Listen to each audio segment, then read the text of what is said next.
আসসালামু আলাইকুম, কেমন আছেন আপনারা সবাই? আজকে আমি গরুর মাংসের রেসিপি শেয়ার করব আপনাদের সাথে। বৈশাখী আপুর কমেন্টের জন্য শেয়ার করছি। বৈশাখী আপু কমেন্ট করেছিল যে আমার আম্মুর হাতের রেসিপি দেখতে চাই। এজন্য প্রথমে দিয়ে দেবো সরিষার তেল, তার ভিতরে দেব দারুচিনি, গোলমরিচ আর লবঙ্গ। এগুলো দেওয়াই লাগবে, না হলে আমার আম্মুর টেস্ট আসবে না। যাই হোক, একটু পর যখন মশলাগুলো থেকে ফ্লেভার বের হওয়া শুরু হবে, এরপর দিয়ে দেব পেঁয়াজ কুচি। পেঁয়াজ এখানে বড় বড় পেঁয়াজ আছে 2টা। তারপরে কাঁচা ঝাল দিয়েছি 6টা। এখানে 1 কেজি মাংসের জন্য দেওয়া আছে। মাংসের পরিমাণ যত বাড়বে মশলার পরিমাণ তত বাড়াতে হবে সেই অনুপাতে। এরপর পেঁয়াজটাকে ভালো করে ভাজা ভাজা করে নিচ্ছি। আমরা বাসার সব রান্না সরিষার তেলেই খাই, তবে কেউ যদি মনে করে সয়াবিন তেলে করবে তাতেও কোনো সমস্যা নাই। গরুর মাংসের টেস্ট বাড়ানোর জন্য 2টা বিশেষ ট্রিক্স আছে, সেটা বলি। প্রথম ট্রিক্সটা হচ্ছে যে মাংস ভেজে নিতে হবে, গরুর মাংসই হোক ভেজে নিতে হবে। আর দ্বিতীয় ট্রিক্সটা হচ্ছে অনেকক্ষণ কষাতে হবে। এই যে এর ভিতরে মাংসগুলো দিয়ে দেওয়া হলো, এরপরে এই তেলেই মাংসটাকে ভালো করে ভেজে নিতে হবে, তাহলে মাংসের টেস্ট অনেক গুণ বেড়ে যাবে।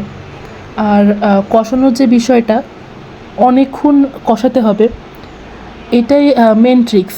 কষাতে কষাতে যখন আধ সিদ্ধ মতো হয়ে যাবে, তখন তার ভিতরে পানি দিতে হবে। যত বেশি কষানো হবে টেস্ট তত বেশি বেড়ে যাবে। বৈশাখী আপু আমাকে অনেক জিজ্ঞেস করেছিল যে কিভাবে আমার আম্মুর রান্নার টেস্ট হয় এত বেশি, তো বৈশাখী আপুর জন্য ভিডিওটা করা। এরপরে ভিতরে দিয়ে দেওয়া হলো এলাচ বাটা, তারপরে দিয়ে দেওয়া হলো এটা মেবি জিরা বাটা ধনিয়া বাটা একসাথে, তারপরে আদা বাটা, রসুন বাটা,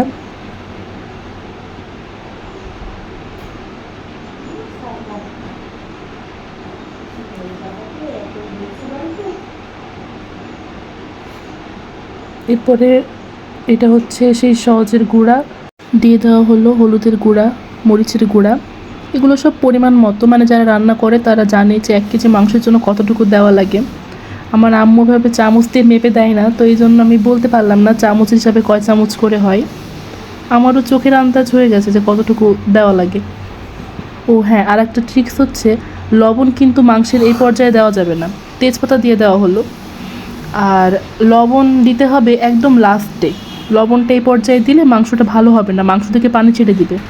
আর মাংস যখন ভাজা হবে তার আগে ভালো করে মাংস ধুয়ে পানি ঝরিয়ে নিতে হবে, মাংস যেন কোনো পানি না থাকে। এটা হচ্ছে আর একটা ট্রিক্স। পানি যত কম হবে তত বেশি ভালো হবে। এরপর আস্তে আস্তে ধীরে সুস্থে কষাতে থাকলাম। কষাতে কষাতে যখন মোটামুটি সিদ্ধ হয়ে গেছে মনে হয়েছে, তখন ঢাকা দিয়ে নামিয়ে নিলে হয়ে গেল। ঢাকা দিয়ে নামানোর আগে যদি কেউ মনে করে তো গরম মশলার গুঁড়া দিতে পারে, তবে এটা অপশনাল।